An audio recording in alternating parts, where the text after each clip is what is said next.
আমাকে শুক্রবার রাতে আমি এক বন্ধুর বাসায় অবস্থান করছিলাম।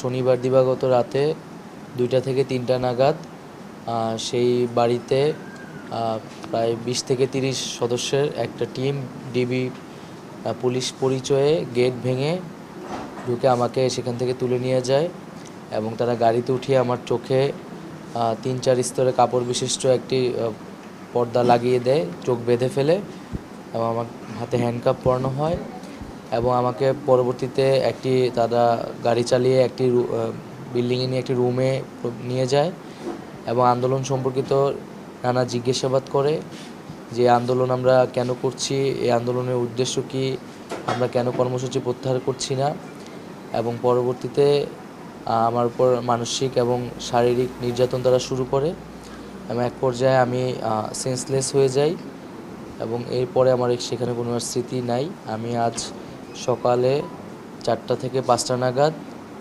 ভোরে আমি নিজেকে ঢাকার পূর্বাচল এলাকায় নিজেকে খুঁজে পাই, আমার সেন্স আছে সেখানে।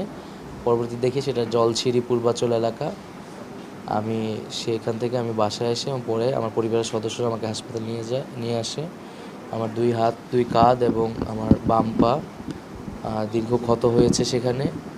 মানসিকভাবে আমি ট্রমার ভিতরে আছি। আমি মনে করি যে আমাদের বৈষম্য বিরোধী ছাত্র আন্দোলনকে ছত্রভঙ্গ করার জন্য আমাদের সমন্বয়কদের নিয়ে নানা ধরনের এখানে প্রহসন এবং নাটক করা হচ্ছে। এখানে আমাকে গুম করা হয়েছিল, অন্যদেরকে নিয়ে মিডিয়ায় নানা ধরনের বিভ্রাট তৈরি করা হচ্ছে, নানা ধরনের বিভাজন সরকারের জায়গা থেকে তৈরি করা হচ্ছে, আমাদের একতাকে নষ্ট করা হচ্ছে এবং ইন্টারনেট না থাকার কারণে এবং নিরাপত্তা সংকট থাকার কারণে আমরা একসাথে বসতে পারছি না, একসাথে আমরা যোগাযোগ করতে পারছি না। ফলে আমাদের সিদ্ধান্ত নিতেও আমাদের সমন্বয়হীনতা দেখা যাচ্ছে এবং মিডিয়াতে তারা সেটা আরও নানা বিকৃতভাবে প্রকাশ হচ্ছে। আমি মিডিয়ার কাছে অনুরোধ করব যে আমাদের বক্তব্যগুলোকে সুস্পষ্টভাবে প্রচার করার জন্য এবং আমাদের যে নিরাপত্তাহীনতা সেটা জনগণের সামনে আমরা বলছি যে আমাদের আন্দোলনকারীদের সরকার একদিকে দাবি আদায়ের কথা বলছে, আলোচনার কথা বলছে, মহামান্য আদালত আমাদের পক্ষে রায় দিচ্ছে, কিন্তু সরকার আরেকদিকে আমাদের কিন্তু হেনস্থা করছে নানাভাবে। আমরা এখনও অনেক সমন্বয়কদের খোঁজ পাইনি। দ্রুত সময়ের মধ্যে আমরা আমাদের সমন্বয়কদের সন্ধান চাই এবং সকলের নিরাপত্তা নিয়ে আমরা আমাদের ক্যাম্পাসে প্রবেশ করতে চাই। আমরা আসলে অপেক্ষা করছি সরকারের সেই প্রজ্ঞাপনের জন্য। প্রজ্ঞাপনটি যখন আসবে তখন সেটিতে সকল গ্রেড রাখা হচ্ছে কিনা এবং ফাইনালি কত % রাখা হচ্ছে সেটা দেখে আমরা বলতে পারবো যে আমাদের আসলে প্রতিক্রিয়াটি কি, এটি পজিটিভ প্রতিক্রিয়া হচ্ছে নাকি নেগেটিভ হচ্ছে। কারফিউ বিদ্যমান থাকার কারণে শাটডাউন যে কর্মসূচিটা আমাদের ছিল, এই শাটডাউন কর্মসূচিটা আমরা রাখছি না। 1 নম্বর বিষয়, শাটডাউন কর্মসূচি থাকছে না, কিন্তু আমাদের পরবর্তী 48 ঘন্টার আমরা আলটিমেটাম দিচ্ছি।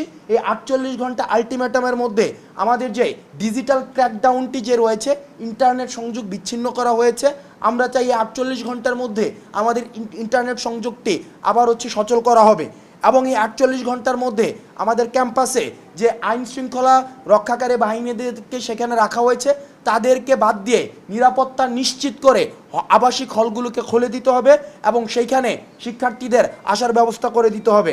এবং তৃতীয়ত যে দাবিটা সেটা আমাদের সমন্বয়কদের মধ্যে নিরাপত্তা ঝুঁকি রয়েছে। আমরা ফোন বন্ধ করে বিভিন্ন জায়গায় এখন থাকতে হচ্ছে, আমরা আমাদের লোকেশনকে আমরা ডিসক্লোজ করতে পারছি না, যেহেতু আমরা শাটডাউন তুলে নিচ্ছি। সুতরাং আমরা সরকারের কাছে আমরা আহ্বান জানাবো এই 48 ঘন্টার মধ্যে কারফিউ যেটি রয়েছে সেই কারফিউটিকে তুলে দিয়ে স্বাভাবিক জনজীবনকে নিশ্চিত করতে হবে।